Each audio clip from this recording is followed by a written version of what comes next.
Hello, I'm Dr. Diane MacIntosh. I'm a psychiatrist and the co-founder of SwitchRx. You can learn more about my work on my website, drdianemackintosh.com. This is a brief clinical overview focused on using cariprazine in your clinical practice. Cariprazine is sold under the trade name Vraylar in Canada and the United States. Health Canada has approved cariprazine for the treatment of schizophrenia in adults. Controlled trials found that cariprazine improved both negative and positive symptoms of schizophrenia. Health Canada also approved cariprazine for the acute management of manic or mixed episodes and the acute management of depressive episodes associated with bipolar I disorder. Along with those indications, the FDA also approved cariprazine as an adjunctive treatment for adults with major depression.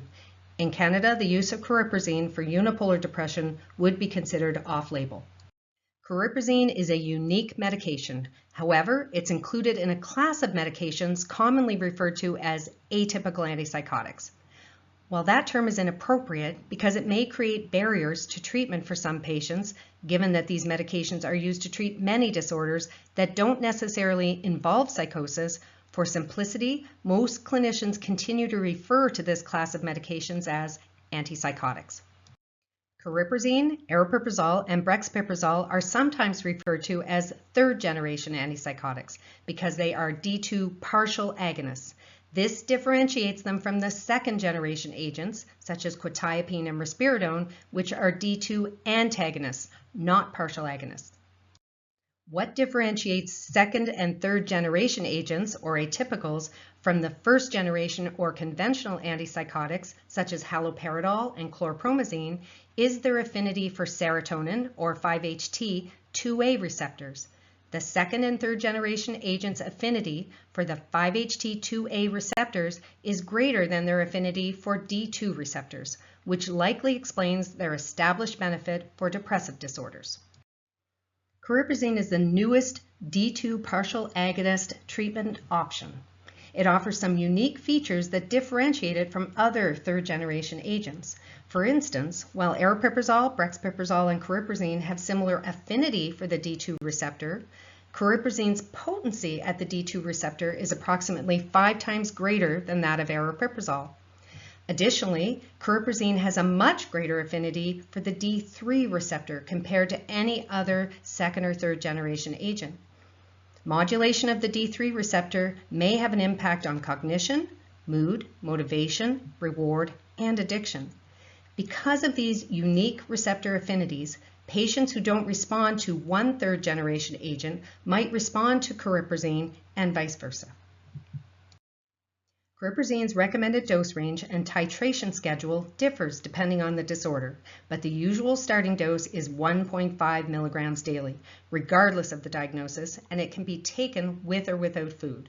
Patients who are sensitive to side effects might wish to initially take cariprazine every second day until tolerability is established.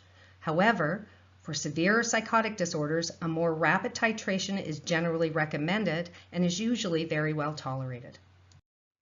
It's important to remember that cariprazine has 2 active metabolites that have very long half-lives, which means it can take more than 3 weeks to reach steady state. This is important when considering the speed of titration because titrating too rapidly can result in a higher dose than required and lead to unnecessary tolerability issues. When dosing for bipolar depression, you should start at 1.5 milligrams daily. If, after 2 or more weeks, the patient's symptoms have not fully remitted, but they're tolerating the medication well, the dose should be increased to 3 milligrams. The dosing recommendations are the same for bipolar depression and for augmentation for unipolar depression found in the FDA product monograph. The maximum recommended dose for bipolar or unipolar depression is 3 milligrams daily, depending on clinical response and tolerability. The recommended dosing for bipolar mania and mixed states and schizophrenia differs between the Health Canada and FDA product monographs. For bipolar, manic, or mixed states and schizophrenia, Health Canada recommends doses between 1.5 and 6 milligrams daily. Health Canada also recommends increasing the dose by 1.5 milligram increments, but doesn't specify the timing of the dose increases. The FDA product monograph offers more detailed guidance, suggesting patients take 1.5 milligrams for just one day and then increasing the dose to 3 milligrams on day 2.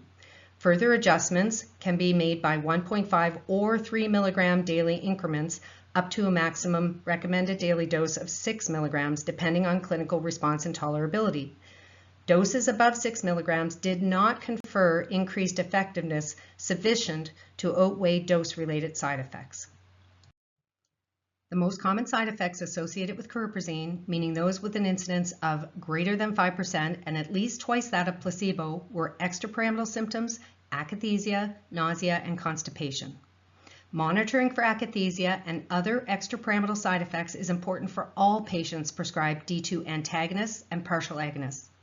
The risk of akathisia and extrapyramidal side effects is moderate for cariprazine. Given its receptor profile, cariprazine is unlikely to cause sexual side effects, hyperprolactinemia, anticholinergic side effects, or sedation. Monitoring for changes in weight and fasting lipids and glucose is recommended for all patients prescribed D2 antagonists and partial agonists. However, compared to other agents in this class, cariprazine's clinical data demonstrates a low risk for weight gain and negative impacts on glucose and lipid levels. In fact, cariprazine's clinical trial data has shown metabolic changes similar to placebo. Cariprazine is primarily metabolized by cytochrome 3A4, which is responsible for the formation and elimination of its major active metabolites, and to a lesser extent by 2D6. If initiating a strong 3A4 inhibitor while on a stable dose of cariprazine, cariprazine's dose should be reduced by half. If initiating cariprazine when the patient is already prescribed a strong 3A4 inhibitor, the target dose of cariprazine should be lower by half. No dose adjustments of cariprazine are required based on a patient's smoking status, age, or sex. However, it is not recommended for patients with severe hepatic or renal failure. As with all D2 antagonists and partial agonists, cariprazine's product monograph includes a warning regarding the potential for increased risk of death when prescribed for elderly patients with dementia-related psychosis. Cariprazine is not indicated for the treatment of children under the age of 18. Most switches to or from cariprazine can be completed within 2 to 4 weeks. For detailed instructions, please enter the specific medications to be switched on SwitchRx. If you found this practical review worthwhile, please consider joining me for a new Psyched Up CME program, or consider checking out our TAPE programs, which you can review at your leisure. They're accredited and highly rated. Also, please consider checking out our books. I wrote my book, This is Depression, to inform patients, family members, and really anyone who wants to learn more about depression. It's an excellent resource to use in your office or to recommend for patients.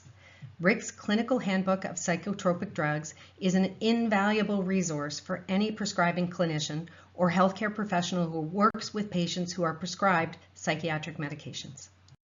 And finally, Rick and I want to thank you for using SwitchRx and providing us with invaluable feedback. We are truly grateful.